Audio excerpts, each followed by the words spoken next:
예. 어제 문재인 대통령은 윤석열 전 총장의 사표를 1시간여 만에, 그러니까 정확히는 75분 만에 수용을 했습니다. 브리핑 또한 이례적으로 굉장히 짧았습니다. 저는 저의 평가를 한마디로 말씀드리면 그냥 문재인 정부의 검찰총장이다. 문재인 대통령은 윤석열 검찰총장의 사의를 수용했습니다. 이상입니다. 저 청와대의 공식 발표가 상당히 짧았는데, 김은식 교수님. 예. 그러니까 사표를 낸 쪽도 마찬가지지만 받은 쪽도 고민 없이 그냥 확실히 결별 수술을 택했다. 좀 앙금이 확실히 보인다. 이렇게 해석해도 되는 겁니다. 그렇죠. 저 짧은 한마디 그리고 1시간여 만에 바로 수리하는 그 속전속결의 모습, 이상입니다라고 했을 때 그 청와대 브리핑 듣는 기자들이 놀랐을 정도라는 거 아니겠습니까? 이제 그런 정도의 기다렸다는 듯이 사표를 수리하는 문재인 대통령의 모습을 보면서 저는 조금 아쉬움이 있었습니다. 그래도 이 정부 초반에는 사실은 적폐청산 수사에 또 중앙지검장으로서 가장 앞장서서 큰 공을 또 세웠던 사람 아닙니까? 그리고 윤석열 총장이 문재인 정부의 윤석열 총장이라고 금년 신년 초에만 해도 이야기를 했었고, 그리고 검찰개혁에 대해 상당히 많은 과제와 임무를 줬던 바도 있습니다. 그래서 제가 좀 아쉽게 생각하는 것은 그렇게 짧은 정말 너무 쿨한, 그리고 너무 기다렸다는 듯이 이야기하는 저 멘트 앞에 그래도 적폐청산과 검찰개혁을 위해서 노고를 해주는 데에선 치하한다라는 이야기 정도의 의례적인 이야기가 있었다고 한다면 훨씬 더 좀 보기 좋았지 않는가 좀 아쉬움이 있고요. 예. 그럼에도 불구하고 어쨌든 청와대 기류는 아까 제가 말씀드린 것처럼 연말 연초에 잠깐 대통령이 생각해봤던 민심에 부응하는 국면의 전환, 전국 기조의 전환은 이제 다시 온데간데 없이 사라졌고, 다시 여전히 정권 핵심의 강경파들에 의해서 끌려가는, 또 그들의 뜻에 따라서 맞춰가는 정국이기 때문에 그런 맥락에서 본다면 윤석열 총장의 사퇴와 사표 수리는 기다렸다는 듯이 이제는 우리 제갈 길을 간다, 이런 식의 과감한 표현이라고 볼 수 있겠습니다. 예. 윤 전 총장 사퇴를 두고 여권의 대선 주자 3명도 이런 얘기를 했습니다. 같이 들어보겠습니다. 우선 대단히 유감스럽게 생각합니다. 최근에 윤석열 총장의 행태를 보면 정치를 하려고 하는가 보다 하는 느낌은 있었습니다만은, 공직자로서 상식적이지 않은 끈금없는 처신, 사퇴 직전 움직임과 사퇴의 변은 정치 선언으로 보였습니다. 그가 검찰에 끼친 영향은 냉철하게 평가받을 것입니다. 결국 정치를 하실 걸로 저희는 이제 판단되는데 잘 해주셨으면 좋겠다 생각합니다. 뭐는 아니고 합리적으로 경쟁하고 국민들에게 도움되는 그런 정치 환경이 만들어지면 좋지 않겠냐고 생각합니다. 그러니까 비슷한 얘기를 하면서도 최 교수님, 실제로 이재명 경기지사는 정치할 것으로 판단된 의원은 아닌데 합리적 경쟁을 했으면 좋겠다.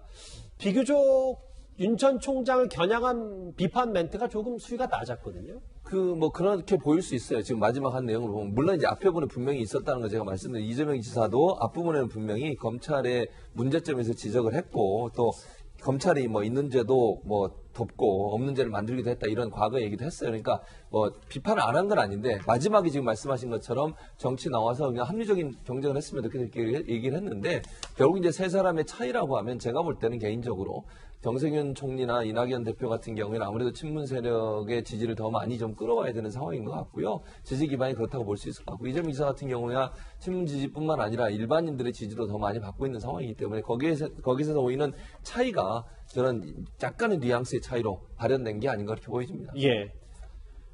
이 대권 잠룡들 말고도요, 민주당에서도 윤 전 총장의 사퇴를 기다렸다는 듯 이제 본격적인 견제를 시작했습니다. 배은망덕한 뻔뻔한 사람 아닙니까? 후한무치한 분이죠. 오랫동안 한직에 밀려있던 사람을 가전반대 무릅쓰고선 이제 검찰총장을 크게 썼는데, 결국에는 자신의 은인 등에 칼을 꽂고 이제 공적 의무도 버리고 이렇게 어저께 사퇴를 한 걸 보면서 대통령은 어떤 감정을 느꼈겠습니까?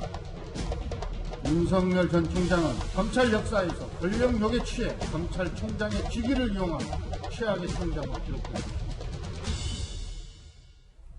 할 수 있는 비판, 최대치 비판은 오늘 민주당이 다 한 것 같아요. 최악의 총장이다. 은인 등에 칼을 꽂았다. 뭐 이런 표현까지 썼는데 손속장. 근데 이제 민주당이 비판 얘기를 하겠다는 게 아니라 근데 민주당 입장으로서 뭔가 가덕도 이 특별법 처리도 하면서 4월 재보궐선거에서 분위기가 좀 괜찮았었는데 윤석열 전 총장이 사퇴로 뭔가 분위기가 바뀌는 건 아닌지 내부에서는 뭐 이렇게 비판을 해도 내부에서 좀 걱정하는 건 아닌지 모르겠어요. 곤혹스러움이 있겠죠. 지난해 이제 기억하시겠지만 가장 지금 여권과 관련해서 부정적인 이슈가 두 개였거든요. 하나는 이제 부동산 문제였고 또 하나는 이 검찰 관련된 갈등 문제였습니다.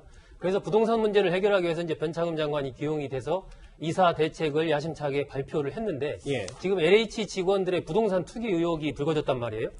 이게 굉장히 하나의 중요한 이 지금 변수가 돌출을 했기 때문에 굉장히 빠르게 이제 그에 대한 조치를 지금 취해가고 있고 또 하나 문제가 이제 검찰 관련된 부분인데 이 부분도 어쨌든 박범계 장관, 신현수 수석 이렇게 해서 이슈를 좀 정리를 하려고 했는데 이것이 정리가 안 되면서 윤석열 전 총장이 사퇴하는 상황까지 갔단 말입니다. 그렇죠.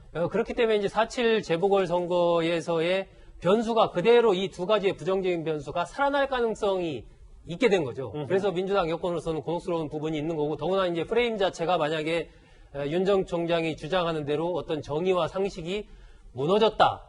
이러한 강력한 비판이 이제 또 부각이 되면서 문재인 대통령과 각을 세우는 쪽으로 자꾸 가게 되면은 여당으로서는 사실 여러 가지 백신 문제라든지 재난지원금 문제라든지 가덕도 공항이라든지 이러한 이슈를 통해서 이슈 관리를 좀 해가려고 생각을 했었는데 선거를 앞두고. 예, 그렇습니다. 그런 부분들이 지금 이 두 가지 변수가 돌출하면서 다시 또 이른바 암초에 부닥친 상황이기 때문에 좀 곤혹스러운 그런 현실이라고 봐야 되지 않을까. 여당 내부는 곤혹스러울 것이다. 근데 최 교수님. 예.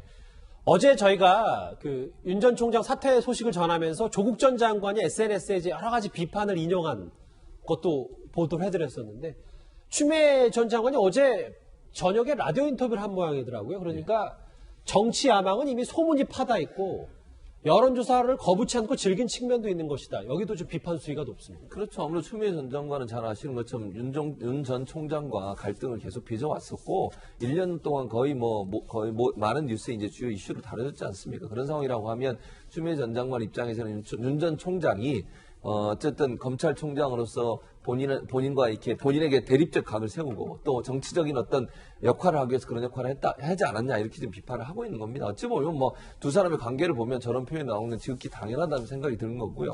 물론 약간의 서로의 관점의 차이는 있을 수 있지만 추 전 장관 입장에서는 아무래도 윤 총장에 대해서 안 좋은 감정이 그대로 표현됐다고 볼 수 있을 것 같고 제가 볼 때는 이게 여러 가지 여건에 영향을 미칠 가능성이 있다고 봐요. 어쨌든 윤 총장의 저런 어떤 사태가 정치권에 영향을 미칠 수 있지만 중요한 건 그 영향이라고 하는 어느 정도 될 거냐의 문제는 약간 저는 온도차가 있다고 봐요.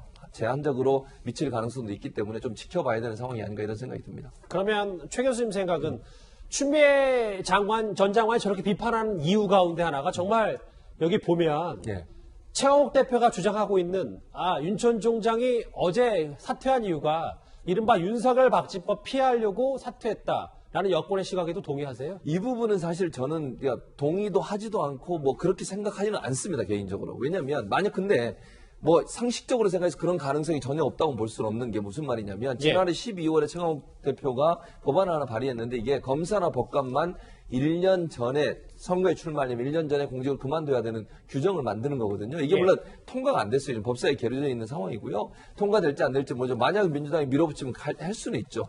그래서 이제 이 법 때문에 그런 거 아니에요. 왜냐하면 지금 현재는 공직자는 90일 전에만 사퇴하면 돼요. 그러면 윤 총장이 7월에 임기를 다 마쳐도 출마하는데 전혀 문제가 없는데 만약에 저 법이 통과되면 3월 9일이 1년 전이잖아요. 3월 9일 전에 본인이 사퇴를 안 하면 출마를 못하게 되는 상황이 되는 건데 제가 볼 때는 저 법안이 통과될 가능성이 그렇게 높지 않다고 저는 개인적으로 생각했기 때문에 윤 총장이 저 법안 때문에 그렇게 했을 거다라고 저는 보지는 않아요. 그러나 이제 저 법안이 만약 통과된다면 진짜로 통과되는 가정을 하면 윤 총장 입장에서는 대선 출마가 어려워지는 상황이 될 수는 있죠. 알겠습니다. 어찌됐건 윤 전 총장 사태로 내부에서는 곤혹스러울 수밖에 없는 여당인데 이도하 변호사님. 오늘 각 당, 제1야당과 집권여당의 여론조사 결과가 나왔는데 민주당 지지율이 현 정부 출범이 최저다. 글쎄요, 선거 앞두고 좋은 소식은 아닌 것 같습니다. 여당에게는요. 그렇다 하더라도 30% 되죠. 근데 저는 이게 민주당 지지율이 문정부 출범 후 최저라는 것도 의미가 있지만 또 의미가 있는 게 국민의힘은 사실 조금밖에 안 올랐는데 또 오차 범위 내니까 좀 더 살펴봐야겠지만 국민의힘하고 더불어민주당하고 지지율 격차가 한 자릿수예요. 보통 저희 앞에 보면 막 14%포인트 그러니까 두 자릿수 차이가 많이 나는데 아마 갤럽 조사로 이 정부 들어서서 한 자릿수 격차가 나는 게 한 세 번, 지금이 세 번째 정도밖에 안 될 거예요. 근데 예. 한 자릿수인 게 또 의미가 있지 않나. 그러니까 지금 말씀하신 것처럼 윤석열 전 총장의 사퇴 파문이 야당에게 조금 더 유리한 게 아닌가 이렇게 생각이 되는데 뭐 윤석열 전 총장이 발광체가 될지 반사체가 될지 야당에게 계속 유리할지는 좀 더 앞으로 행보가 중요할 거고요. 아까 제가 빠뜨린 거. 아까 말씀드린 법조인들 얘기 듣지 마시고요. 여기 계신 세 분 전문가들, 이런 분들 말씀을 들어야 발광체가 될 수 있지 않을까 싶습니다. 예. 안 빠뜨리셔도 됐는데. 알겠습니다. 이 얘기 이두아 제 변호사님. 개인적인 견해. 알겠습니다. 저희가 뉴스탑 때 시작부터 윤석열 전 총장의 사퇴 파장 얘기 하나하나 여당의 반응까지 집중적으로 살펴봤습니다. 이 소식은 여기까지